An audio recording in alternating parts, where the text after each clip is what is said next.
Trary. I'm our marketing director here at Fleet Cost and Care. And I'm so excited that you decided to join us virtually. And I really hope that next year we get to be in person together, and hopefully before then as well.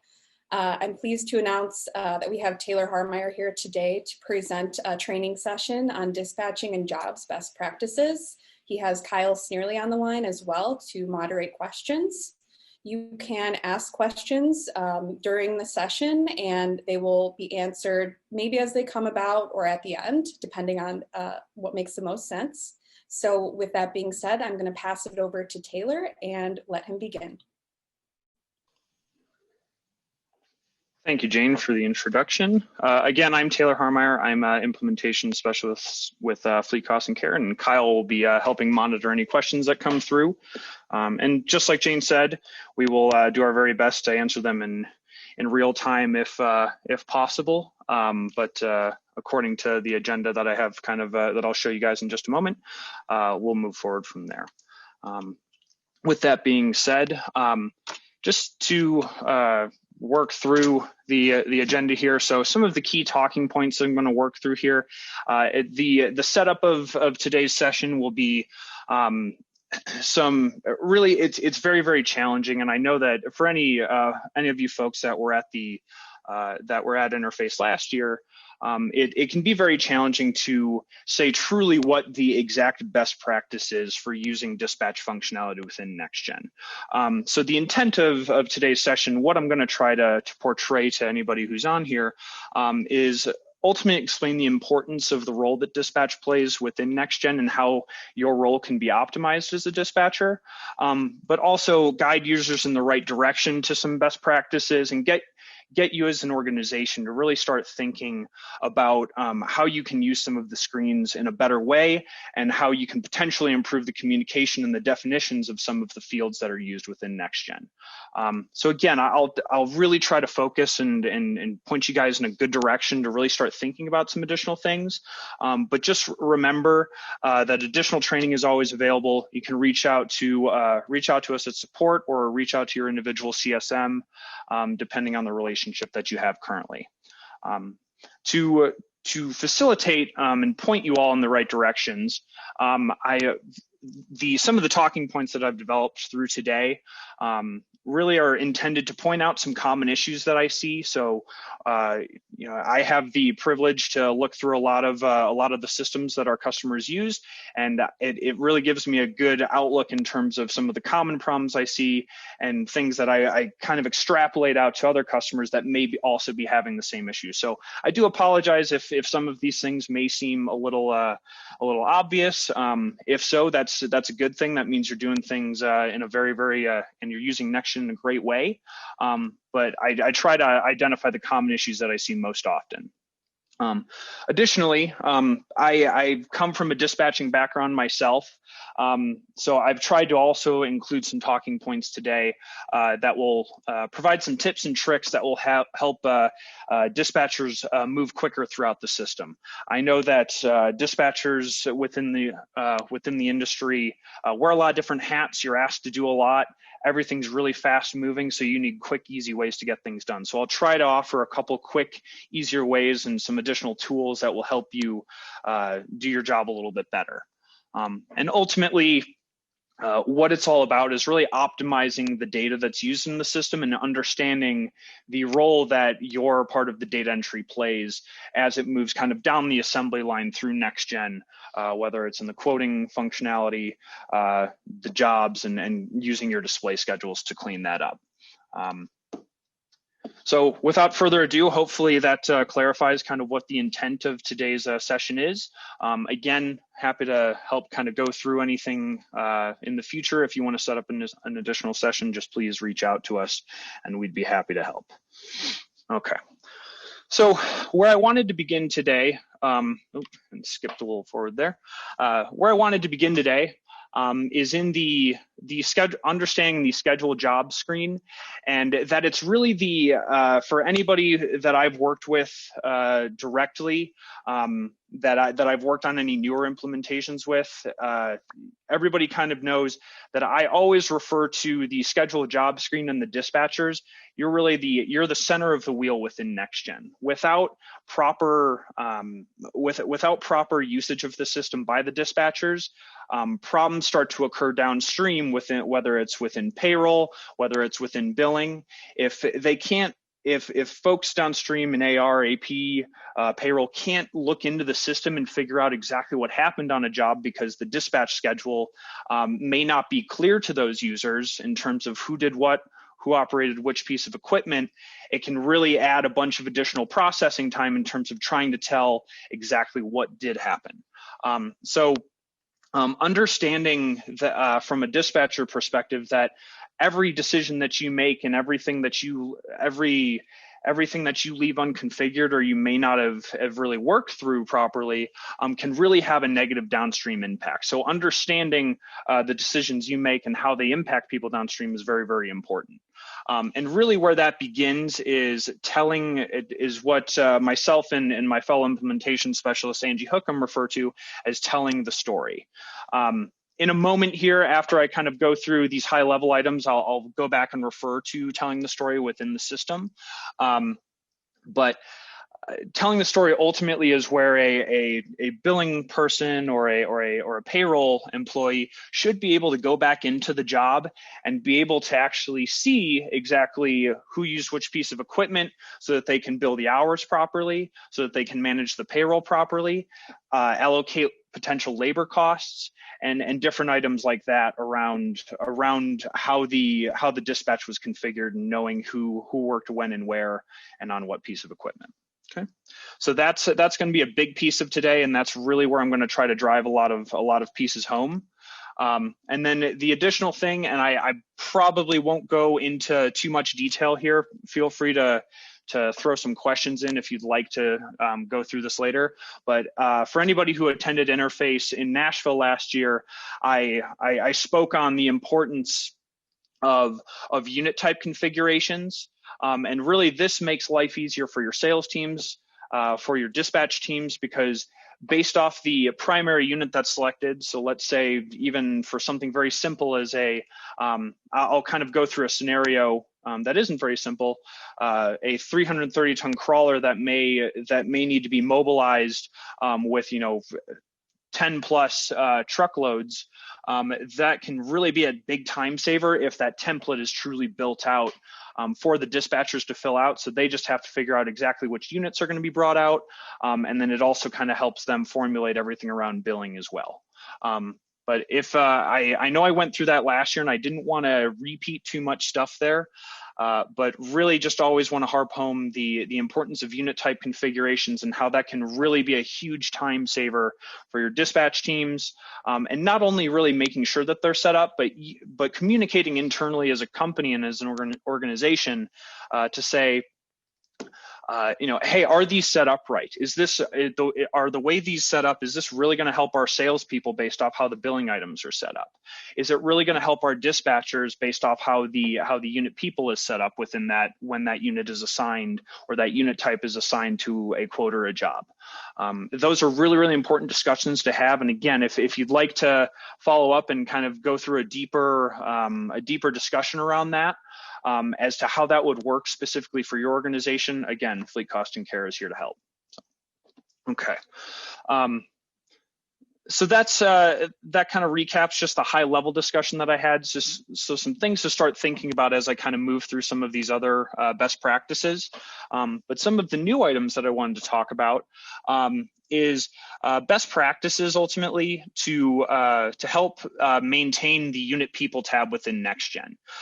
And a lot of times what I see within a lot of our systems are that the unit people tab it can be a challenge to maintain. What I've done is I've created 4 or 5 very quick, easy steps where you can look through your display schedules on a daily basis or a week. Typically a daily basis is what I would recommend. And where you can identify any of those problems or any of those potential issues in scheduling or any unclarities that may be easily identifiable, and kind of identifiable and kind of go through those, and maybe that'll make your dispatchers' lives a little bit easier, or your life a little bit easier. And then also I'll be going through the display schedules and show you some quick tips on some of the drag and drop functionality in the unit/employee schedule. Finally, I'll kind of review the Atom e-ticket reports a little bit, just to kind of show for any of the Atom users. I know not everybody here is an Atom user, but this is always a very common thing that can be overlooked to make sure that all of the data is being processed correctly and that everything is coming through the pipeline appropriately. So to close the session out, I'm going to go through some other underutilized functionality. These are just kind of some little blurbs here and there, and I'll probably reference a good amount of these as I'm working through everything.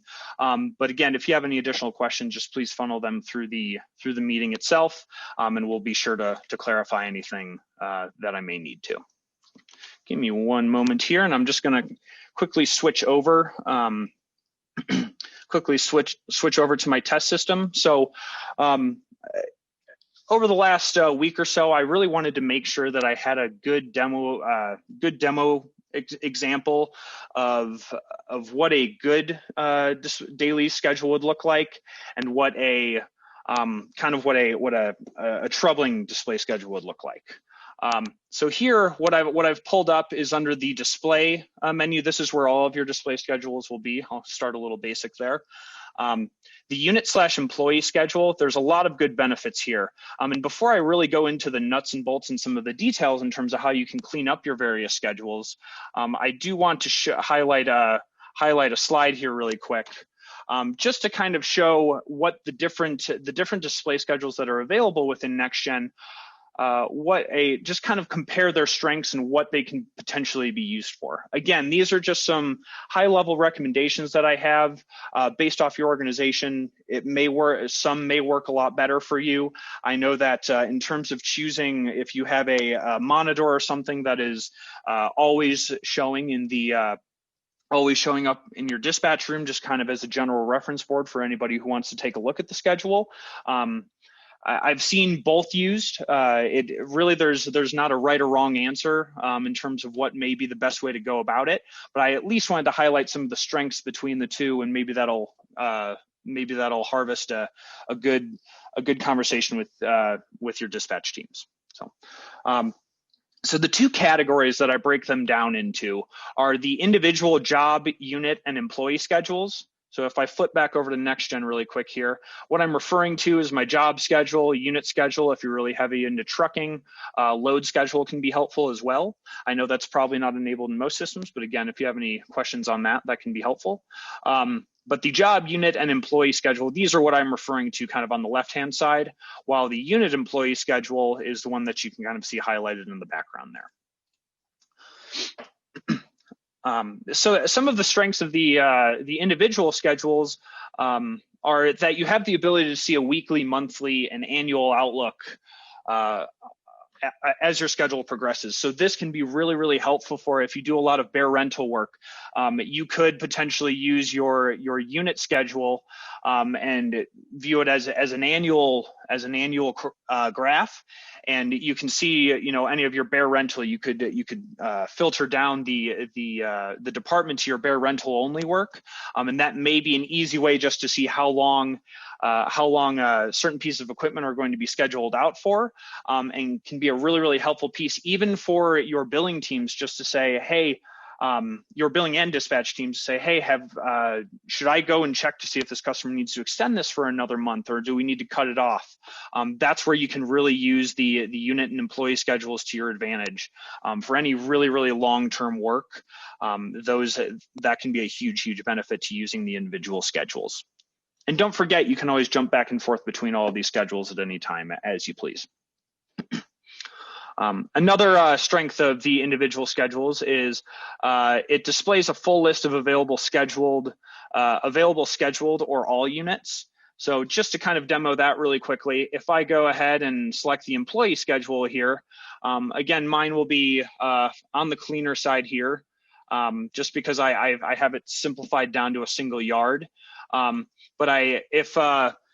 Please reach out to us. If you don't, there is a setting within set system defaults for any administrators out there that enables this field here where you can choose the ability to show all employees, all available or scheduled employees, depending on what you'd like to see. Really where that is, that's within the job tab of the set system defaults. I won't really go into where that is and where you can turn that on, but if you have any questions, please reach out to us and support to help you there. But where this can be helpful is this is just kind of a good comprehensive view. So I pulled up the employee schedule.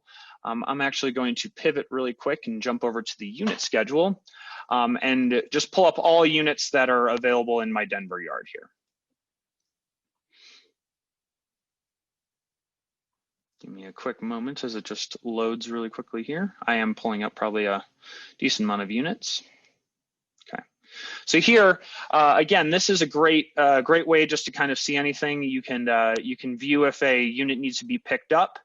There's some good helpful functionality there.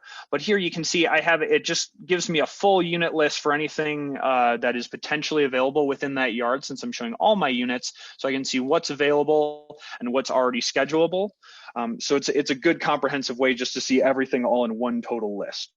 I'll go into the unit/employee schedule and how you can use that to your advantage and how that differs a little bit.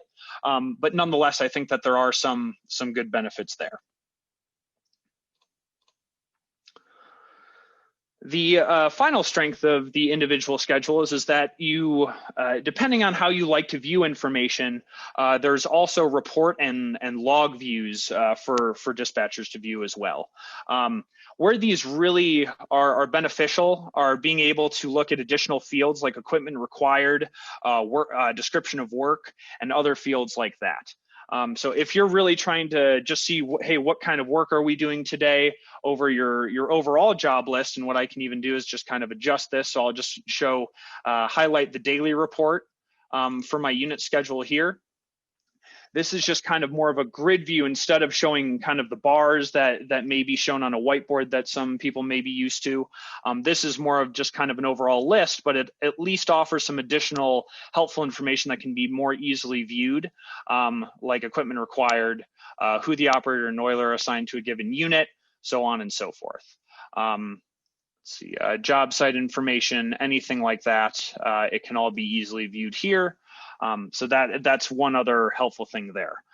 Something else I wanted to highlight before I really move forward, and I forgot to include this on my list here, is depending on what is filtered out up here, there is some helpful functionality here in terms of if I show all units for a yard, it lists off exactly how many units I have available, how many are scheduled, how many need to be picked up, how many are down, and what my total unit number is. So I know that for a lot of my customers, this is really, really helpful.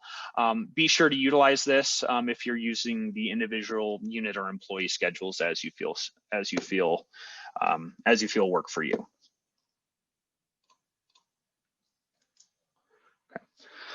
All right, so jumping over to the unit/employee schedule, what I would say the specialty of this schedule is this is great for a daily view. So in most dispatch offices that I go and talk to the employees of, really what I see is, at the end of the day when you're working through and you're trying to schedule out, the next day, this schedule can be really, really helpful for a couple of reasons. The specialized daily view, so that is one constraint of the unit/employee schedule, is that it's really, you can only view it one day at a time. So that's kind of what its ultimate use is for, at least at the current time. I'm sure that if you had any questions, you can feel free to reach out to support, and our development team would be happy to shed some light on some potential upgrades that we plan on making in the near future. But it really is more intended to be a daily dispatch board, so to speak. And I'll really be in this a good amount moving forward, but really wanted to highlight that that's the primary use of it. Another huge benefit to it, kind of going back to how it's great for scheduling day by day, is the drag and drop functionality. So I'm going to go through a couple really simple, easy scenarios that really would help you that will help I address some more tedious pieces within NextGen if you work directly off the unit people. I feel like anybody at FCC would be very honest in terms of, sometimes that unit people tab can be a little cumbersome to work through. It can be a challenge in terms of figuring out your dates and working through how you can quickly and speedily work through it and make sure that it looks good. But really, I always ask users to refer to your schedules and have that identify any fixes that you need to make. And then it can be really, really easy to kind of circle back and clean them up based off the problems you see on the schedule. And we'll get to that in just a moment. You can quickly adjust times here, and then the big example that I'm going to go through later is for any long-term work. So the example that I'm going to go through in just a moment is the ability to insert an employee where, let's say, the game plan when the job was initially scheduled was a specific operator and a specific oiler were scheduled to go out on a 330-ton crawler for a month-long job. But let's say that operator has to call in sick that day or one day. It can be very, very tedious to break out all of your time blocks within the unit people. So there is a really, really quick and easy way, and I'll show you. I do advise you to be careful when doing it. Always go back to your unit people to make sure that it looks good. But ultimately, there is a really nice, easy way to insert an employee for just one day or for a couple days, depending if they need to be replaced for whether it's just an individual week or an individual day. That's all very configurable as you would need it. And I'll kind of go through what that looks like and how that adjusts things on the unit people tab when you go back and check. So. And then finally, the unit employee schedule is something that's very, very helpful. Typically, just something that's very, very nice about the schedule is you can very easily flip back and forth between if you can kind of see my cursor in the top left here, you can view the unit schedule and the employee schedule kind of all in one place. So it's just a simple click rather than having to jump between a couple screens. But if I had to make a recommendation in terms of which one has the better functionality, I would typically ask that for the most part, when you're scheduling, it can be much, much easier to work off of the unit schedule. There's a couple additional benefits here that I'll kind of highlight really quick, just so that everybody can kind of understand why I'm kind of going that direction. So one of the benefits of using the unit schedule display within this schedule is, first thing, I have the ability to select whether I want units or employees to show on my available list here. So here, kind of contrary to what the individual schedules would show you, any employees that are listed in red here wouldn't be schedulable, while on your individual schedules they would just kind of be listed out, and if they don't show up, then they aren't really scheduled. They aren't really available. This is great if you're working through multiple yards and you may have the yard filtered here. This will show you even if they're scheduled on a different job or for a different yard, it will show whether or not they're available one way or another. So it can kind of bypass some of the filtering. But some of the great pieces here is you can select, and what the unit schedule allows you to do is you can have employees on one side, and then you can have your equipment on another side. So typically what I recommend is actually having the equipment on the left side, since your unit codes are going to be over here anyway. And I use the bar text, and I'll kind of go through how some optimal ways to use that as well. The bar text to your advantage, and usually I have employee assigned over here, so then I can have my employees on this side. But of course, I think I refreshed this a little bit, and it took away my what I initially had set up. But ultimately, I can go through and select just a couple items. So if I want to just only select my applicable cranes that I want to be able to look through, I'm going to go through and select these here. So I'm just going to clean this up really quick. There we go. Okay, so now this is typically how I would recommend you work it. I have all my units on the left side, very easy to see what I need to schedule here, and then my employees are over on the right. It is always important just to make sure, and this is a really common issue that I have a lot, is a good amount of the time. Make sure that before you schedule employees, that the employee type is selected here, so that the system knows exactly what role you're selecting them to. As you know, you can have several primary and secondary employee types for each given employee. So it's really, really important to make sure that it's organized the right way, where if you select it, it doesn't quite know where to slot it in. So sometimes it's good to kind of just toggle through what you need here. And that also may kind of facilitate, hey, how can we clean up and simplify the employee type list? Because ultimately that's truly a dispatch functionality there. So, okay. The other highlight I wanted to mention, and probably a best practice that I see for any Atom users, is really thinking about how you can utilize your bar text to work best for you.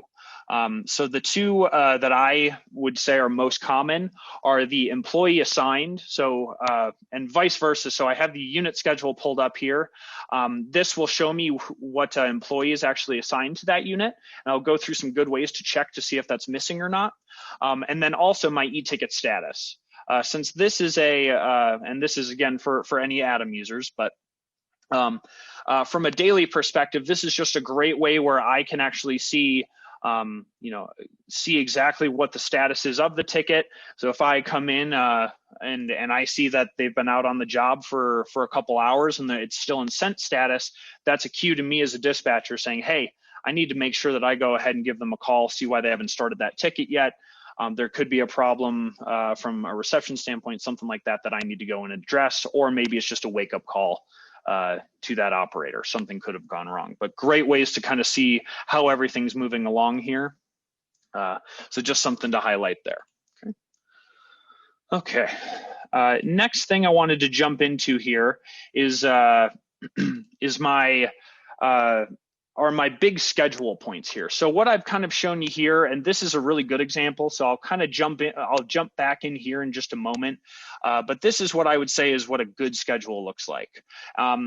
The great thing about using my test system to demo is that it really, as long as I pull up the all yards, it's really going to show a great example of a poorly maintained dispatch schedule. So something that definitely has a lot of opportunity, something that really needs to be cleaned up.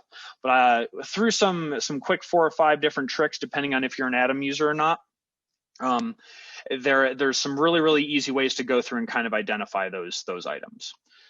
Okay. So what I'm going to do here is I'm going to jump off my nice easy schedule, or my nice clean schedule that I have here set up for the Denver yard, and switch it over to all yards.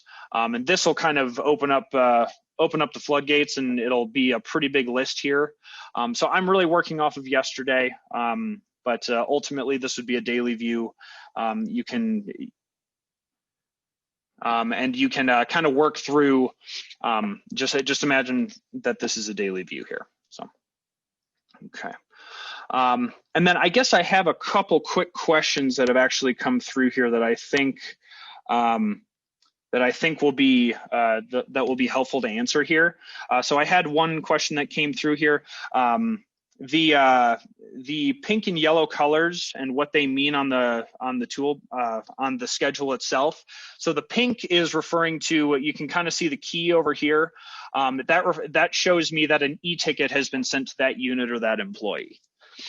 So that's ultimately what the pink means. If I jump over to the employee schedule here, and I'm actually going to switch back over to Denver. Okay. So if it's pink, that means that they're the primary employee on that given ticket. So they're the ones that are in charge of any billing items, getting the customer signatures, anything that's customer focused, that's what they're in charge of. Anybody with a dashed pink line here that you can see, these are secondary employees, so they receive a ticket. They don't get signatures or timestamps, anything like that. They can just view that ticket for the ticket information itself. So if they need to see job site information, so on and so forth. What that refers to, they can just apply some labor and some payroll items to that ticket as well. So that's kind of what the pink means. What the yellow that you can kind of see highlighted over on the outsides of these, So for anything that doesn't have a yellow bar, that means that that is a finite, this is only for today. So these two, Bryn and Handy Andy here, they are only going to be driving and operating on this job for that day. Meanwhile, myself here, I'm going to be operating this, let's see, and I would need to jump over, I need to switch this over here. So I'm going to be operating this unit, but it shows that the yellow indicates that I worked on it the day before potentially, or even longer than that. And I'm going to continue working on that unit for a day or more than that. So that's a quick, easy way just to kind of highlight what the yellow and what the pink mean there. So hopefully, I know that the questions that are coming through are anonymous, but I'm just trying to keep up with those as I kind of move along here. And hopefully I can answer some more of these in real time. So. Okay, I do see another question that came through, the map view on the toolbar. I will show that a little bit later. I did have kind of a, I have that as an additional note kind of towards the end, but just to make sure that I didn't forget about you, I'll make sure that I jump back to that as well. Okay. All right, I'm going to jump back over to my unit schedule here. Now that I think I'm caught up on most questions here, what I'm going to do is I'm going to jump into the, and I'm going to show all yards here for, and really kind of show you what a goofy schedule is going to look like here. So if I hit view, and then switch to these don't play as important of a role here. Yeah, so if I hit view here, you can see that there's a lot more data here, so there's a lot more opportunity on the schedule. I left it this way just so I can specifically highlight some of the big 4 or 5 points that will really make things easier and what they indicate on the unit people schedule in terms of what cleanup may need to happen. Really, the way I see it is that, yeah, maybe for a week or so, if you're really trying to crawl back and really get your dispatch schedules clean, over time, it's really going to clean itself up, especially if you're paying attention to these points. And I'll make sure that I follow up with Jane as well to share this as a resource. I actually have we have a PDF document that kind of labels out these 4 or 5 different checks. Anybody who was at Con Expo last year in Las Vegas, I went through some of these points. But again, I think it really makes things a lot easier. So the first of which that kind of floats to the top here, if I'm looking at the unit schedule, is you can see here that I have unit codes that are listed off here, and I always sort by unit code, at least when I'm reviewing, just because what happens is it floats all of these nuns up to the top.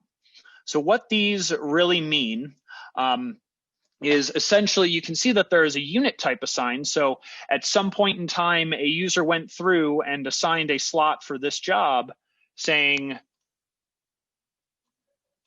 that the 55-ton RT crane is here, but no actual unit was assigned. So what I can even do here is if I double click on this line here and go into the job itself, what this indicates is that I, again, have a piece of equipment that's scheduled on it, but when I go to that 55-ton rough terrain crane line here, no actual unit has been slotted in. So again, if I'm using this daily schedule, so if it's the day of or the next day, what I can this would be a big flag to me saying it's pointing me in 2 different directions. So the 55-ton rough terrain crane, why don't I have a unit selected here? So did I, as the dispatcher, forget to assign a specific unit to it? Or is this just potentially, so this is a great example and something that I see all the time, where this very well could be just something that was extended out or mistakenly added to a job and not cleaned up properly on the back end. So sometimes what I'll see some users do is I'll just have them say, if they're working off their current display schedule, switch to a day before and then potentially just go back and hide it so it keeps that schedule clean. That's not really what I would recommend for the most part, just because ultimately you would, but ultimately, you'd want these dates to be as accurate as possible. Again, we're trying to tell a story to our billing and our payroll folks in terms of what pieces of equipment were where and for how long. So that can be very, very important. But ultimately, what you're really trying to do here is, if you're really trying to keep your display schedules clean, and I know that it's a very, very large challenge to try to figure out exactly when a specific crane came off rent, or when it stopped working on that specific job. But I know it can be tough to investigate if you're kind of further past everything, and you're a little far gone and you can't quite remember when. So just something to point out there. Okay. All right. I'm just going to stop and review really quick here, see if I had any questions pop up on why the nuns are important. Taylor, we did have a question on the bar colors in the schedule, what they represent. Yes, I will. I actually, that's another good one. I was going to actually refer to that later, but I guess I could jump into that now. Actually, I think what I'll do is I'll probably table that. That was listed on, if I pull this up, it is the display schedule coloring. I was going to kind of talk about that kind of towards the end there, but that's a great question. But I will get to that a little bit later. Thanks for mentioning that, Kyle. So next up on when you're kind of auditing and reviewing these, so we've checked for nuns, saying, okay, what unit types do we have scheduled on the unit people that don't need to be there, or what do I still need to fill in? The next piece, and probably the most important, and I know that a lot of times when I go and I go sit with the dispatcher and I see a schedule that may look like this, a lot of times, most dispatchers know where everything is. They know not to double schedule things. They know that, a given unit, so they would know that TTU 30 TBT is scheduled on these two jobs today. But the important thing is, and again, the thing that I'm really trying to drive home here is, if let's say the CEO or the owner of your company came in and said, hey, I want to know exactly what's going on today. They open up a display schedule. It's good to really be able to, so that anybody could jump in and tell exactly when and where everything is. That's going to be really important here, and what you can kind of define. So the next big check here is to look through, and you can do this for both the unit schedule and the employee schedule to make sure both units and employees aren't double booked. But essentially what I start doing after I've identified and cleaned up my nuns is I'm looking for items like this. So here I have the same unit number, so 01-013. These two 18-ton hydraulic truck cranes are scheduled on the same job at the exact same time. So again, a lot of this is going to be really, really good cleanup. This is a really common one that I see, where sometimes they may have double scheduled it and they didn't clean up a date. Again, really telling that story is going to be important. Another great example where I could probably find something that would be a little more concerning would be something down here. So if I look at T195, I have two listed out right here, but it looks like, hey, this has been marked as down on this line. And then subsequently, I also have it scheduled on a job here. So that's something that would definitely raise a red flag for me. So any kind of, those are two good examples of just maybe some error in how it was entered, not bypassing an error or a display message saying, hey, this unit is marked down. We would highly recommend that you don't schedule it that way. But somebody did it anyway. I know that sometimes those pop-ups can be, they can be a little bit much. But anytime that users are bypassing those pop-ups, things like this can happen, and double schedules can happen as well. A good example of when you can have kind of some duplicates happen is down here. You can see that I have this 30-ton boom truck. This is scheduled on two different jobs, but this would be a great example where the two different bars kind of show the multiple jobs it's working on throughout the day. So just because I have to, that's okay. Ultimately, because this first job works from 7:30 until about noon, and then the second job works from around 12:30 to 4:30. So that's a good example there. What you really want to be careful of, though, is any potential examples where they're stacked kind of on top of each other. And actually, it looks like this has been cleaned up somewhat recently. But these two, showing that this crane is scheduled on 2 different jobs at at the exact same time, they kind of overlap. That's something that you're always going to want to be careful for and make sure that that you address there. That's another really big one. Likewise, what I can do is kind of jump over to the employee schedule here and show you how that would work as well. So you can see not only, and this is probably a better example of double booking something.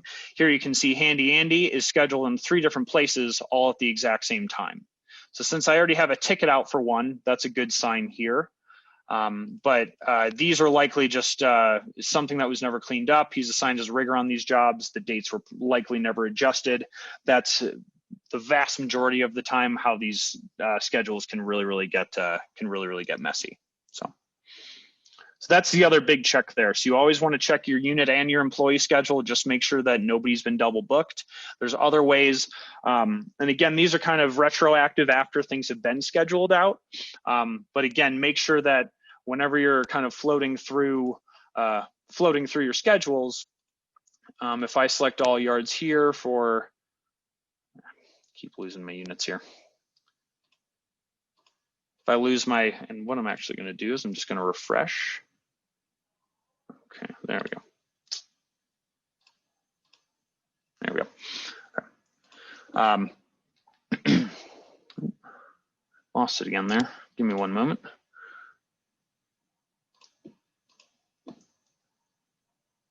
Okay, there we go. That's a fresh one.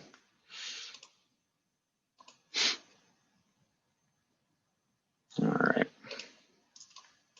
But yeah, that's a great way to look through some things. Just double check. Those are probably the 2 biggest ones that I see. The next, so I usually tier these in terms of the level of importance that you need to look at. So yeah, nuns and duplicates, those kind of things can be the biggest operational strains on you. If you did double book, you're going to have an upset customer, different things to be aware of there. The final 2 pieces, these are kind of 3 and 4 or 3A, 3B.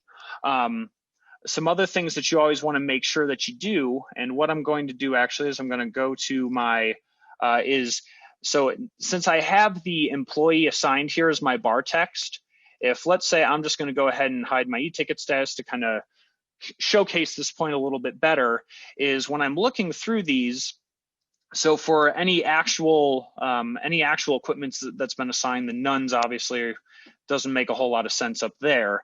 But if I look at this 80-ton crane here, where would be a good example? Where if I see an entry here where I have a crane scheduled, but there's no employee assigned to it, I'll kind of jump in and show you what the example is. And what that shows is if I jump into this job, and again, this is a very poor, weird example, but I do see it all the time. This is where I can see that, okay, I've assigned an operator, I've assigned a rigger to the job, but I haven't made that bond between who the actual operator for that crane is and who the actual oiler for that crane is going to be. So this is really important. So this is actually a great example to kind of show, in very simple, straightforward examples. A lot of times what you'll see is you'll have, it's pretty easy to extrapolate, okay, I have one operator, one rigger, and one crane. That's going to make sense to most people, even if you don't tie that together. Where things can be a little trickier is when it comes down to multiple different units and multiple different cranes on, say, a given job. If you don't make that connection to each other, and if you have 3 cranes and 3 operators, drawing that bridge between them is really going to help tell that story to your billing and payroll folks to say, okay, where do I need to allocate this payroll to? That's going to be a really big point. That's really going to be important for a lot of the folks downstream. So that's what this function is going to do here. So what I'm going to do is jump back over and just filter down to Denver to show you guys a good example of when this would be really important. So here, I'm going to pull up this job here where I have, if I sort the job number, you can see that I have a good amount of tractors and a 330-ton crawler assigned to it. So if I jump into here, this will show you what it should like and where it's really going to be helpful. So here you can see I have a 330-ton crawler, I have an operator, I have an oiler, and I've assigned those two employees to that. Where it really is gonna, where you can really get in the weeds if users aren't actively making this connection to each other, is here you have 1, 2, 3, 4, I believe 6 total assembly trucks that are taking out all the pieces of the crawler. If I left all of the operators of those tractors blank, and if I just had a big list here in terms of drivers and tractors, it's very, very hard for me, as well as payroll and billing folks downstream, to tell who exactly used what truck and who the operator was for that. So that's why that's really, really important to do. That's probably one of the more important ones in terms of helping your payroll teams out, helping your billing teams out, just so they can tell exactly who did what, who drove what. Not even from a payroll and billing, but also from a safety perspective. If there was some kind of damage done to a tractor and you need to figure out who took it, and it's not clear on the schedule here, there can be a lot of problems.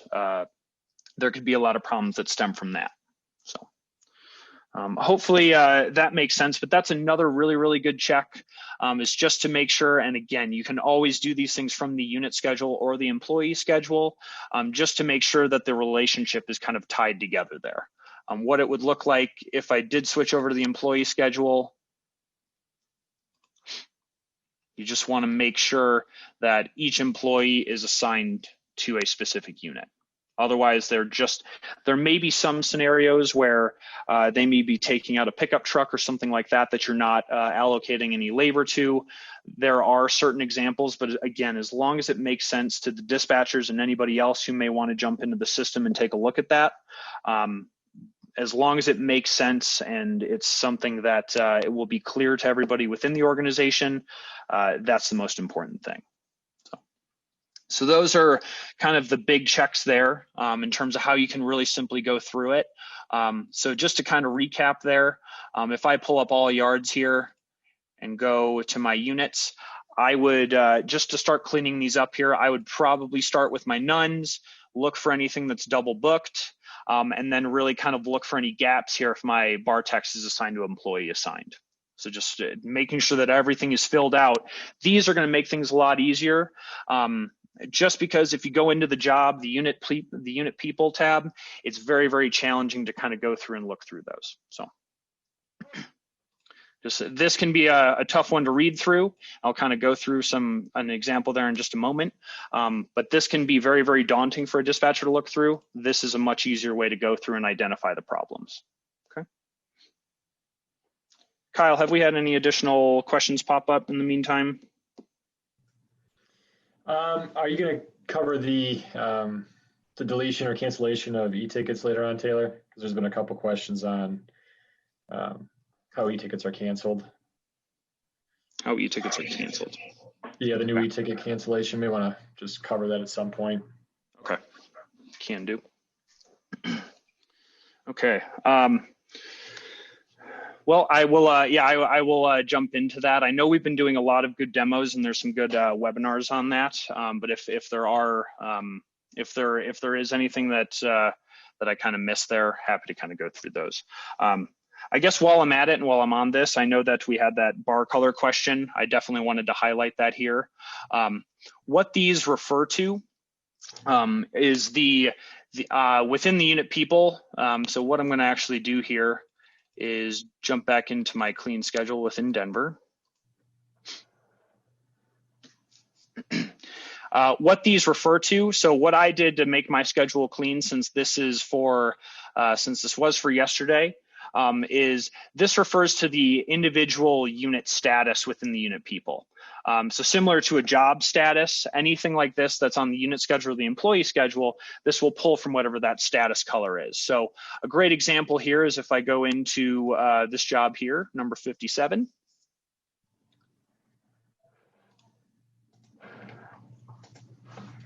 If I go in here, you can see that you can set the job stats here. So this is actually showing confirmed. So shame on me, I didn't get this cleaned up.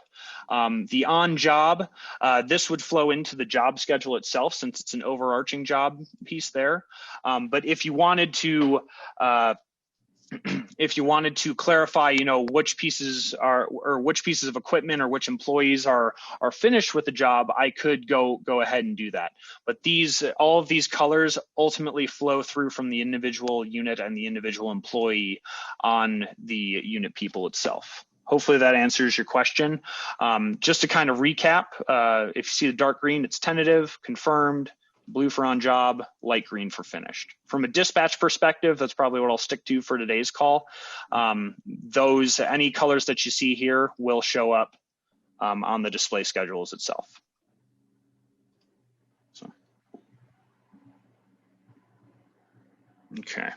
I guess what I wanted to highlight really quickly here is what the pink bars mean. So again, a great thing to do kind of at the end of the day when you're sending out tickets to your field users, making sure that everybody on the employee schedule has a pink bar assigned to them.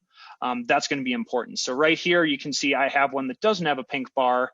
I can go ahead and just send tickets out nicely, quickly, and easily. I'm going to send them an operator ticket right here, and it looks like I didn't even assign an operator to this. But this is one that I would go and investigate and take a look at. But ultimately, before I leave for the day, I would want to make sure that each employee within my schedule has an e-ticket for the next day. So seeing all pink bars here is what you're looking for. Okay. All right. So jumping off to the next piece here. Next thing I wanted to cover was a really helpful scenario related to if an employee calls out sick, what's the best way that I can replace that employee just for that day or for a couple days here. So what I'm going to do is I'm going to pull up my display schedule here. And so here, the example that I have is here's a 330-ton crawler crane. And I'm going to pull up this job just so everybody can see the scenario that I'm working through. But again, be very, I'd like to disclaimer this with be very careful. The key to this is making sure that you're on the unit schedule itself. If I go into the unit people tab, you can see that I have this operator and this oiler are scheduled to work on this crane from 10:05 to 10:30. So what I would do is let's say it's Thursday the 8th, and that job, let's say that Ryan here, my operator, he has to call out sick, and he's unable to work the rest of the week. So what I can do here is if I wanted to take a look at, okay, which available operators do I have? And I'm going to need to open up my yards here. So if I want to see which operators that I have, and I want to assign myself Taylor in replacement of Ryan, what I can do is I can actually drag and drop up to anywhere on this bar, and it will prompt a couple of different questions. So it's going to ask me if I'd like to switch them out as an operator or as the oiler. So it works both ways. Again, just make sure you're on the unit schedule. Some screwy things can happen, and it kind of half does it on the employee schedule. So you really want to make sure you're doing it on the unit.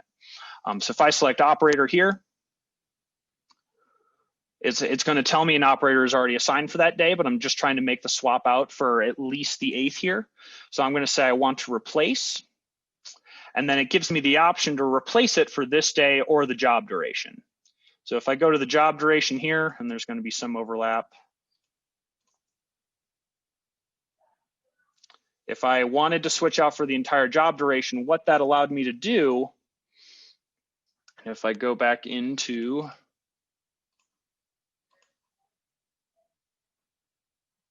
my 660 here, I've just assigned myself as well. So I think I actually just, I goofed that up a little bit here.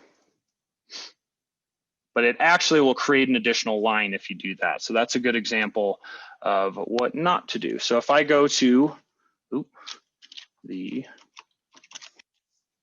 and 8/20/20, I've assigned myself as an operator here. So I've assigned myself here, but I didn't actually remove it. So I'm going to get rid of that. And then what I'll do is I'll show you the correct way that this can actually be done. So I've just made one small little mistake there. Okay, so going back out here, where did my unit go? My apologies, folks. I'm trying to figure out where I went wrong here.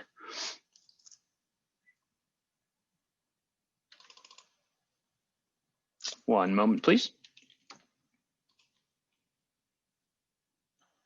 Okay, I switched these out, so there we go. All right, so now I'm gonna go back through and fix this.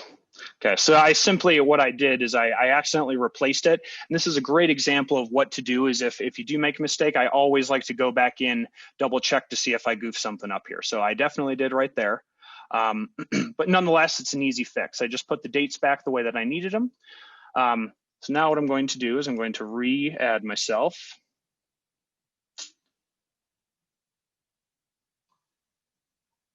Okay, so I'm going to assign myself. Okay, I have to do a little bit more cleanup here.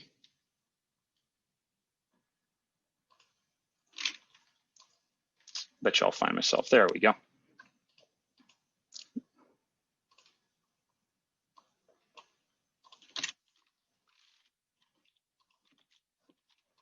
There we go.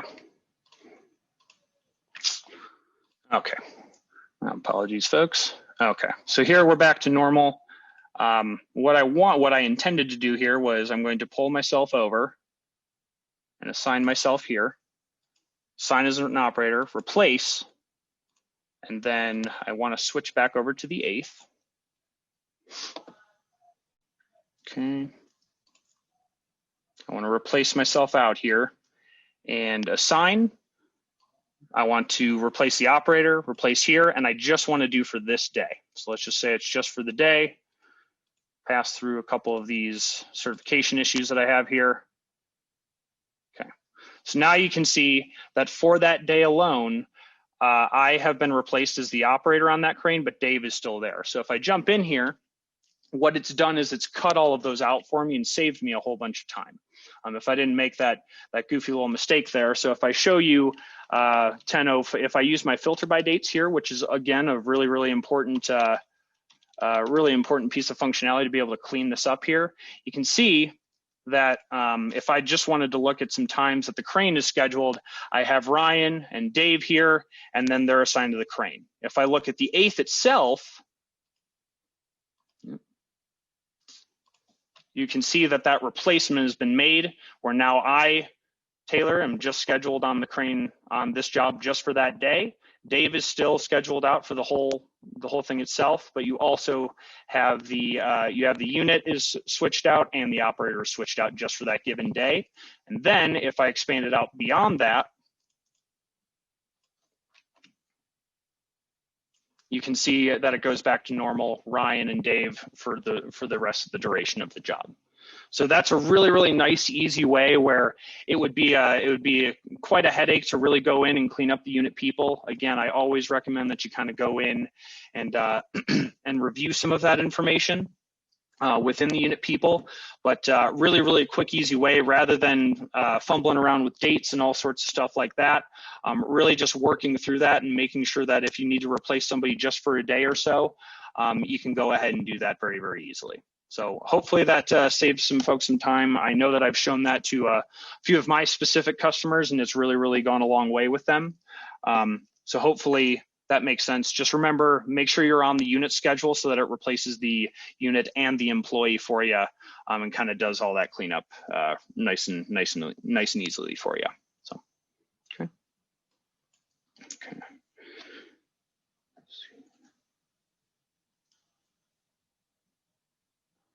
I also, it looks like I just got a question come through on the unit employee schedule.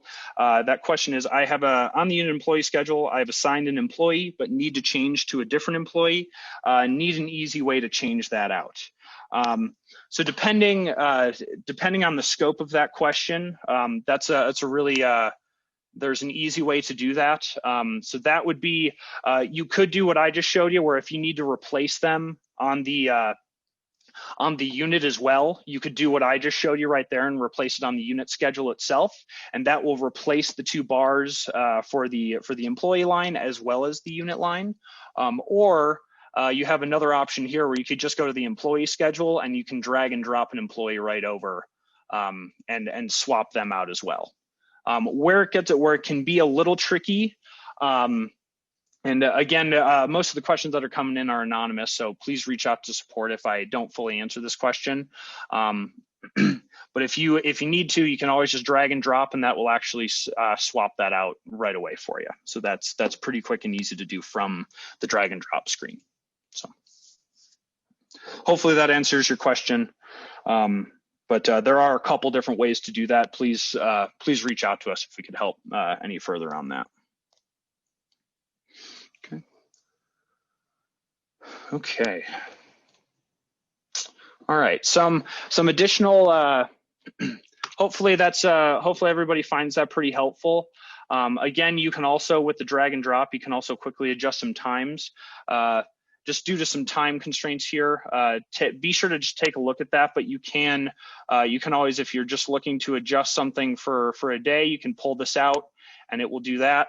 And you just have to make sure you go ahead and save, and that will actually update that on the unit people for you as well. So you can update some times pretty quickly and easily as well. Okay. All right. Jumping into the next pieces here. Some additional talking points that I wanted to go through were some other helpful underutilized functionality. So quick, easy one is the job lookup. And really this one's pretty easy to explain. So if I pull up, let's say I pull up this job here. If I'm looking up jobs, something that I feel like a lot of customers don't utilize a whole lot is if you're searching out for a job, let's say for a given customer, but all of this information here isn't really helping you, remember that you also have these additional fields down here to show the description of work. So, hey, if it's going to jog your memory in terms of what was actually done on the job, that can be really helpful there, as well as if you just remember that, oh yeah, it was that 80-ton RT job that we did. We sent that individual unit out. You can actually vary in terms of what you're kind of looking at and what you're trying to find. So really using these kind of as an additional lookup functionality can really, really be helpful. Just kind of a quick hit there. Next point is the filter by date, which I've already kind of shown everybody a little bit. That's really, really, really helpful for what I highlighted. For any of those longer term jobs, especially for billing and payroll folks, where I may have, so if I kind of go into, if I go into a job here or there, what I can actually look at, let me go into the unit here. So where this is really helpful is if you are looking through the unit people and you're trying to read the story. So obviously here, since I have probably 6 or so counterweight loads or different pieces of equipment that are coming out on all my different tractor loads, those are really, really going to bog down my list here. So let's say I know that the mobilization ended on the 6th and I just want to see what's going to be scheduled from the 12th through the 16th on this job.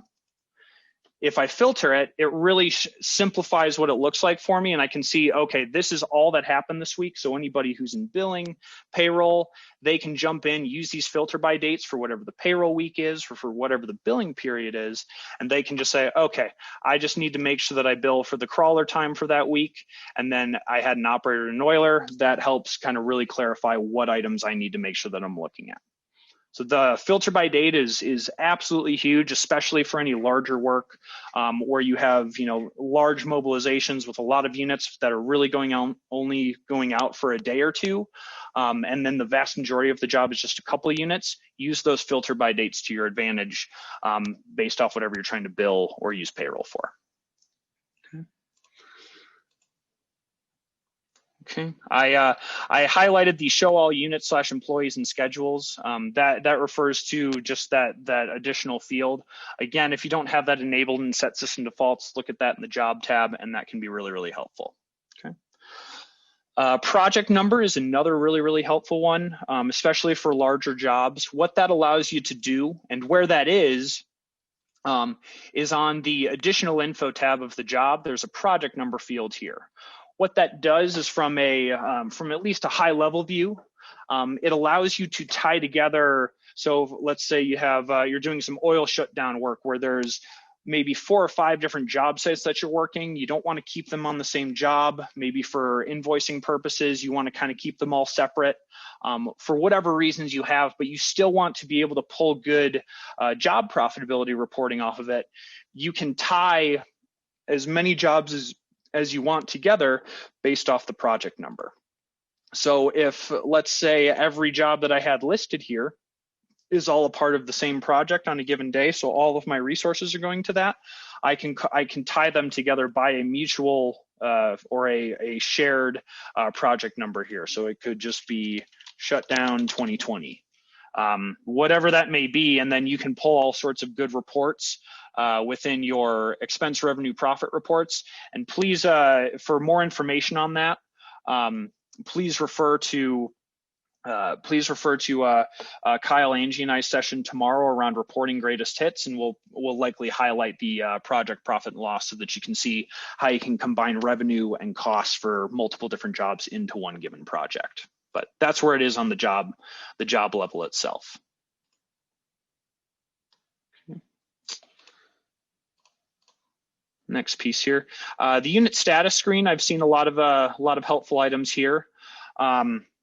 Depending on there's multiple different ways to view things. The unit status is also shown, and it's not really a display schedule. But if you wanted just a full list of how everything, where everything is for a given day, the unit status can be really helpful. So I'm just going to pull this up for all my Denver units for the day. But this is a great way to tell where things are, if they still need to be picked up from a given job. So anything that may not have gone and been picked up, this will show here. But again, it's just kind of a good master list that can be used if it really helps you operate a little cleaner. So the unit status report, use that if you feel it's helpful. Again, it just kind of shows a lot of helpful information. What job site is it at? Is it not at a job site? All of these, as usual, are totally filterable depending on what you're looking for. So, okay. I believe we knocked out a couple of these other ones. So again, great question about the display schedule coloring. The one thing I did want to talk about with this is defining an internal process to give meaning to each. So back to some of my previous points in terms of how your individual organization is going to handle those is really up to you. There's no right or wrong way. There's no true definition of a given job or of a given job status. It's really what's going to make sense to you. A good example of that I'll kind of refer to is around the job confirmation process. So what some customers will do is anything that is converted to a job or created as a job will come in as tentative status. And what some customers will do is they'll define it as confirmed once they make that day before call with the customer. They call the Alex here, who's the report to, saying, hey, are we still good to go for that job tomorrow? And then they switch it to confirmed status. I've also seen a good number of other customers where everything will come in as confirmed, and they'll switch it to on job when they make that call as well. So again, there's really no right or wrong way in terms of how to use the tentative, confirmed, and on job pieces. I also have there's a good assortment of customers that will just leave things in confirmed status because confirmed and on-job to them are virtually the same. That's okay. Really what matters is if anybody jumps into these display schedules, how are they going to truly know what's happening, and is it accurate? So if it's confirmed and that means that there are units and employees on site, that's totally okay. You have the granularity to set it to on-job, but I also understand that, in the dispatch world, it can be a huge challenge to really go back through and manually clean these up based off of what your definition of what that status is. So it's just something to think about. Use them to your benefit ultimately, though. I guess some other common statuses that I see. Just remember that finished, that's really a dispatch function, and that's intended to show, okay, everything that was assigned to this job is completely finished. That's a great cue to your billing and payroll folks to say, okay, everything's done there. I need to make sure that I go in and close that job out at month end or when I'm reviewing my jobs for the week. While a billing and payroll function is going to be the complete, as it locks out the job, nobody can go and tweak anything. It just kind of closes it out and is no longer editable. Canceled, ultimately, between complete and canceled, really what you're going to want to be looking for is every job at some point. So if you look 3 months back, and as long as under the assumption that all of those jobs are truly done. I know for some of the really long-term bare rental stuff, they very well could still be working there, or even some long-term operated rental stuff. But really, you would always want to be looking for completed or canceled jobs. Most things have to be completed. If there's any cost or any revenue associated with it, make sure that you go through and complete it. Canceled would just be something that that was created, and you don't quite want to delete it out, but you just want to cancel it out before any billing or payroll is processed for it. And then transfer, the way that I typically explain that is that's kind of it can be used for whatever you really want. If you're transferring work from one job to another, that's one great way to do it. But a lot of times when I'm training on this, the orange is a great kind of highlight that you can say, oh, this is a great cue to anybody else. So it can be a transfer from employee duties if you want to look at it that way. But really, it can be used just as a good highlight on anything, just as a follow-up item or something that you really want to kind of a caution of so to speak. That can be done really easily as well. So if you have any additional questions around how you can use those to your advantage to your specific organization, please feel free to follow up. And Kyle, I guess I'll check in really quick. Have we had any additional questions come through here? A couple, Taylor, but the main one is if we can just take a quick look at the new e-ticket cancellation versus deletion. I think there's quite a few that have asked about that. As Taylor mentioned, we do have some documentation in a new dispatcher user guide that's available on the website, both for through the interface link and as well as one of the attachments to this session. But Taylor, if you just want to give a quick overview of what that looks like in the new world. Yeah. Yes, absolutely. So here, really the direction that we're going for anybody who isn't familiar with this, again, if you want a more detailed explanation of how this functionality will work, the e-ticket cancellation functionality, where the direction we're going is essentially e-tickets will no longer be able to be deleted. To your field users, nothing is really going to change if a ticket is canceled before they view it or download it. It's going to essentially be it's going to essentially be as though it never existed, as if you did delete it. But for any users out there who have had any Atom tickets get stuck to tablets or whatever device you're using, that oftentimes is created by the fact that if a record is deleted within a system and that device can't go back and look into the database and it can't find that record, what was happening is it was really confusing the system, and if it couldn't find it, it just kind of threw its hands up and said, hey, I can't find this record. I'm just going to kind of leave it on the tablet and they can deal with it, which kind of resulted in certain devices having a long list of tickets that were getting stuck because it just couldn't go back and find that ticket number record to clear it off the board. So that's one big benefit of it right there. But if you look here, you can generate a ticket, but you no longer will have the ability to delete a ticket. Same thing goes for LEMS. The process is ultimately the same, but ultimately you'll just have the option to either cancel the ticket or complete the ticket. Again, to the field user, since it's in sent status here, I can go ahead and hit cancel. And since they never viewed or downloaded the ticket down below, that will ultimately just show, and I am overbooked.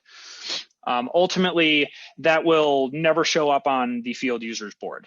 But nonetheless, what it does is it at least creates a record, generates a PDF document here. If you did need to use it for billing, so on and so forth, it creates a canceled record, and then you can actually go out and resend a ticket as you would see fit.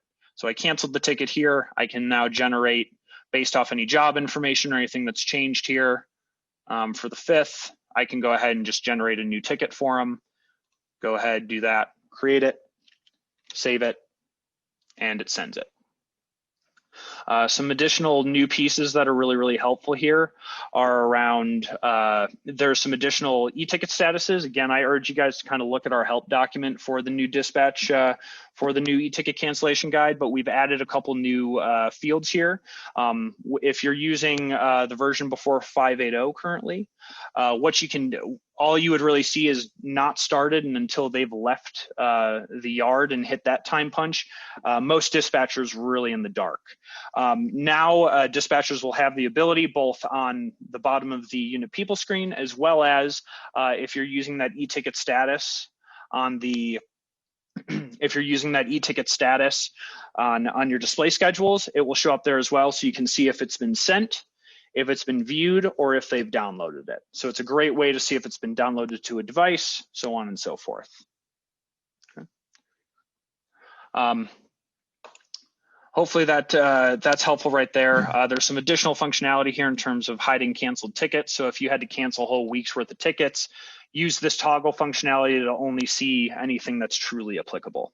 So I'm just going to jump in with one thing there, Taylor. The other benefit here is now you can actually cancel those tickets up until they receive their first signature from the customer.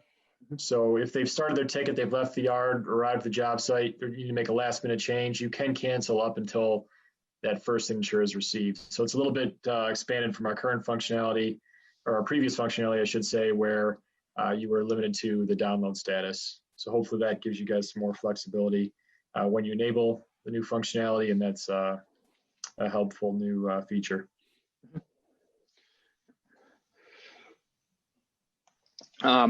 And then I see that our one of our current questions, just to kind of jump back. So if you schedule an employee and the job gets canceled, can you delete the tickets? Again, I would recommend definitely going through and canceling those tickets and reaching out to anybody that you have sent a ticket to. But again, the deletion of e-tickets isn't really going to be a process any further. It's going to just be canceling them. Again, as a dispatcher, it's very, very important to make sure that if a job gets canceled, I think that usually indicates that you would definitely want to get you definitely want to get communication out to your field employees saying, hey, if you're on your way, whether it's text or phone call, whatever's safest, to make sure that you reach out to them and say, hey, that's been canceled, I'm canceling your tickets, and making sure you go through that process to make sure that nobody is continuing on. So dotting your I's, crossing your T's there. It won't, the deletion of e-tickets is going to be no more though. So again, if you'd like more information on the cancellation process, that's how that's going to work. And on the other note of that, I know that canceling tickets is a big piece there. What else you can do is, let's say, to Kyle's example, is if the field user goes through and they've already gotten that first signature and it won't let you cancel, what the assumption is within NextGen is that if you've gotten that first signature on site and you already showed up on site, likely you're going to still want to at least use that ticket for a minimum for billing, something like that. You always have points on the back end where you can mark e-tickets as invoiced if you don't need to bill them out, but likely you're going to have payroll associated to that job, so on and so forth. What you can do is, if you're already past a certain point, really, I advise you to be very careful with this, but you can go ahead and complete the ticket as well. It will be missing any future timestamps, so that can really kind of cause problems for billing and payroll as well. But you can also complete tickets as well, so that they show up on your billing and your payroll screens, and it kind of pushes those through. Again, I highly recommend that you put the ownership on your employees to make sure they're going through and completing tickets. But for any rare occasions where they're unable to complete their own ticket, that's an option as well. So those are really the two different statuses that you can set it to. There were kind of a lot of false positives when in the old way of kind of doing things. If you change the status here, it wasn't really updating anything on the other tickets for the most part anyway. So now it's kind of lockstep. You either go in one direction and cancel that ticket, or you complete that ticket if you want to push some of that information over for billing or payroll. Kyle, anything you want to add?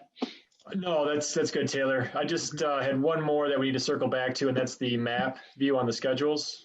Yep. Yeah, absolutely. Hold that real quick. So essentially what that does, unfortunately the system that I'm in, because unfortunately there isn't a 1, 2, 3 fake street on in every town in America, or at least I sure hope not. But essentially what you can do is based off of, so if I pull up my unit employee schedule again, and I use that map functionality, as long as it has solid addresses to work off of, what it'll do is it'll take all of your job site addresses, and I imagine that I would have some issues here, but you can actually select the unit address selector. You can just select all of your different job sites, and it'll show a ping as to where each of your job sites are that day. So it kind of shows where everything is. Again, we don't have any GPS functionality where it shows where specific units are exactly based off GPS tracking. But if you wanted to get a good map of where all your job sites were that day, assuming that you have semi-clean job site location set up and those addresses make sense that the mapping system can pull from, it will actually show that right there for you. So hopefully, I don't know if you want to add anything there, Kyle, but that's in its basic essence is what it does. If you'd like a deeper demo on that, I'd be happy to do that with maybe a better prepared example. So yeah, just one thing to add there, on the Atom device, they'll have the same mapping capabilities within their e-ticket, so they can pull up through Google Maps the job site address and get directions that way as well. Mm-hmm. All right, Taylor, we got a couple more here. Yep. Okay. When you cancel a ticket, can you then change the operator on the unit with the canceled ticket? That currently, currently no, you cannot. The process for that would be don't get me wrong, we understand that is a kind of a cumbersome piece of it, and we're working on solutions to that. But currently what you would do is if you did cancel a ticket, you're unable to change the operator on that unit. You would simply cancel out that unit line and create a new one. At least for the time being. I know that isn't the most ideal way for dispatchers, and I know that can be kind of a thorn in your side, but that's definitely something we've talked about internally and something that we're working on with some of the new functionality. So great question there. We're aware of it and we're working on it. We're just working through the next couple iterations of how that's all going to look. So. All right, we had a question on the show certifications button. Back on the Unit People tab. Yes. Let's hope I have a certification set up here, but okay. So show certifications. If I click this here, this shows me any certifications that are included that I have for any employees or units on the job. So here you can see this is in no way real, but you can see that I'm the individual, I'm the employee that is assigned to this particular job. I can see my certification, then I can email and print those certifications. Unfortunately, I don't have any file links. I don't have I'm not actually this Taylor test certification. I don't have any specific documentation to show you that I could email or print, but you can do that right there. The big thing here is this will just show you anything that's set up at an employee level. So if I was to quickly jump in and highlight that and show you my employee record within my test system, here you can see any certifications that I'm assigned to, but it's a quick, easy way to just look at any coming due expiration dates if these are set up correctly within your system. Again, if you'd like to go through some testing there, ultimately what it does is it will list out any current or expired certifications for any employees or units that are currently out on that job. So, and Kyle, if you want to add anything, feel free. Just one thing there. I mean, obviously the same type of functionality will be on the Atom side. I'm sorry, Taylor, if you mentioned that, but they'll have a My Certifications on the Atom end where they can see that same information, pull up file links, and have that information in the field available to show anybody they need to. Yep, and that would just simply, it would be a list view here, and then they have the ability to look into the file links and show the actual document if they are asked on site for it. So. All right. Next question here, Taylor. Can you change the order of the tabs in the scheduled job screen? Unfortunately, no. I guess my answer to that would be with the new schedule jobs WPF screen that we're working on and getting pretty close to. I know that we did an internal demo in terms of some of the progress there. That the tabs will be organized much differently. An additional point that I will make as well is if there are any tabs that don't apply, or if they're kind of filling in space that you don't need them there, I would definitely recommend speaking to your administrator and ask them to maybe hide some of the applicable tabs that don't really apply to you. So if you don't use the tools, you can go ahead and hide that. If you don't need to see any applicable POs or any line items there, you can hide things like that. But no, currently there's with the current software and the programming that we've done with the pre-created screens, no, there's no way to adjust those now, but we're looking at solutions for that with the new WPF screen. So hopefully that answers your question there. Okay, next one up here. This goes back to the map. Taylor, can you take a location from a connected telematics provider? I believe I answered that one before. Our GPS, yeah, oh no, it's okay. Our GPS functionality is primarily used for maintenance reporting, so hours and miles at the current time. If you have a telematics provider, we don't currently have any integrations that connect specifically to any mapping there. That would be, yeah, so there's nothing there, at least for now. But yeah, hopefully I answered that one correctly earlier. Please follow up with us if that still doesn't make sense. But yeah, currently there's no unit tracking or GPS tracking within what we're looking at. I know that down the road it's a potential goal in the roadmap, but that's to be determined. Okay, and then back to the canceled tickets. When you get the PDF, they're asking, is there a copy of it and where does it exist? Mm-hmm. Yep. So yeah, my apologies. I kind of speeding through that a little bit. There's a new within the file links. So the lightning bolt, as many of us know it as. Anytime I cancel a ticket here, so I'll jump back into this example here. So here you can see that I canceled ticket number 4043. If I go into, there's a new feature within the maintain file link screen where, traditionally what it was used for was attachments or documents, anything that was created there. There's a new dropdown for e-tickets, and this will show me any completed or canceled e-tickets that are tied to that job. So if I, let's say, wanted to use that canceled e-ticket for a billing purpose and I wanted to attach that later on, it will create a record of it right here. So here you can see e-ticket number 443, and it's been canceled. And if I double click on it and open it up, it will actually provide a PDF version of it with a canceled watermark on the back. So yes, there is absolutely a record of it, but you can view any and all e-tickets that are tied to a job through this new e-tickets dropdown here. Also, if you just want to see everything, select all versus attachments or e-tickets. Okay, then the last question here, Taylor. Looks like someone doesn't have the My Certification or Show certifications on their scheduled job screen, and they're asking how they can get that. Okay, I would ask if you could, I would ask that you reach out to support and have us help you with that, and we can kind of work through some of the configuration steps there. Yeah, we'll make sure that you're on the most recent build, and yeah, exactly. make sure that's what I'm thinking.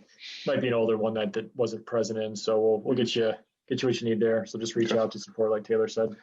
Okay.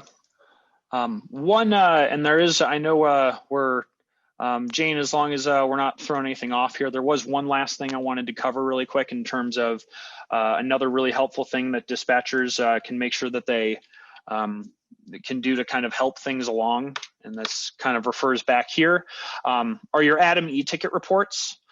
So really making sure that all of the e-tickets are being completed as they should be.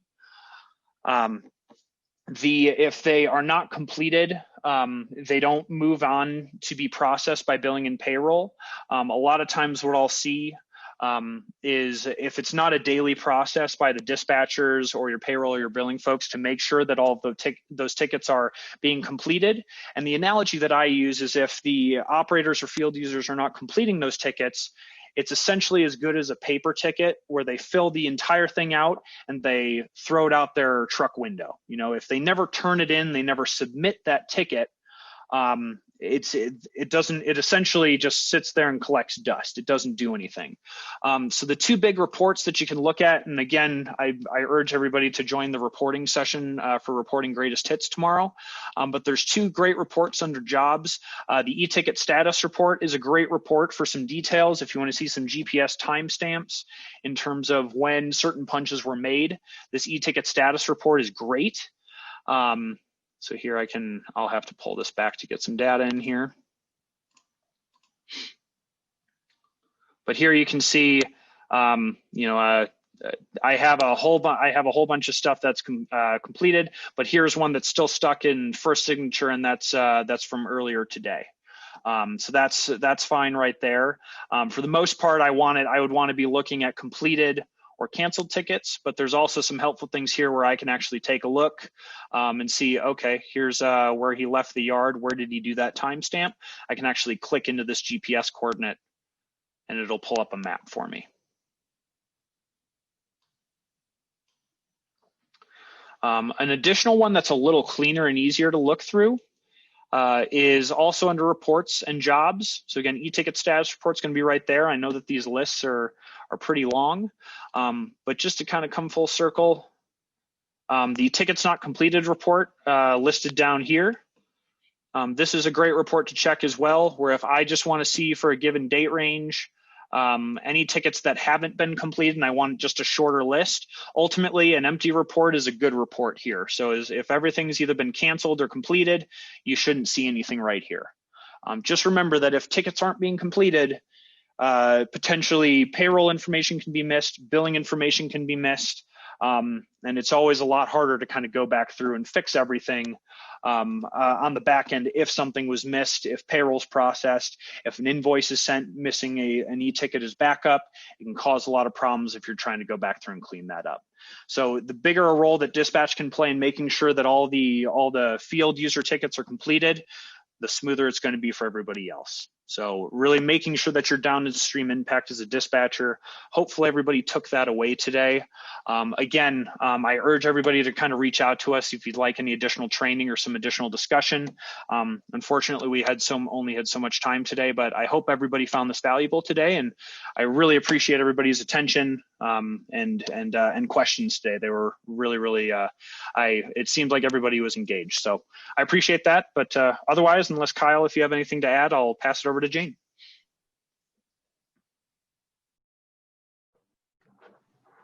Thank you, Taylor and Kyle. I appreciate it. And thank you to everyone who attended this session today. Just as a note, we will have the sessions available once they've been processed by the system as recordings in the attendee hub, and they'll be available for 30 days. And we will also be adding the recordings to the resource section of our website, so you'll be able to access them there as well.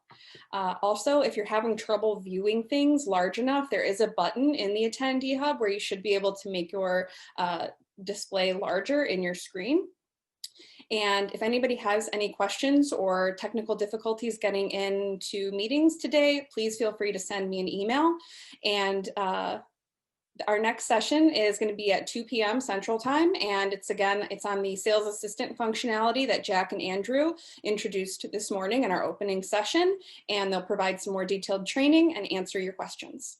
So thank you again, everyone, and we will see you soon.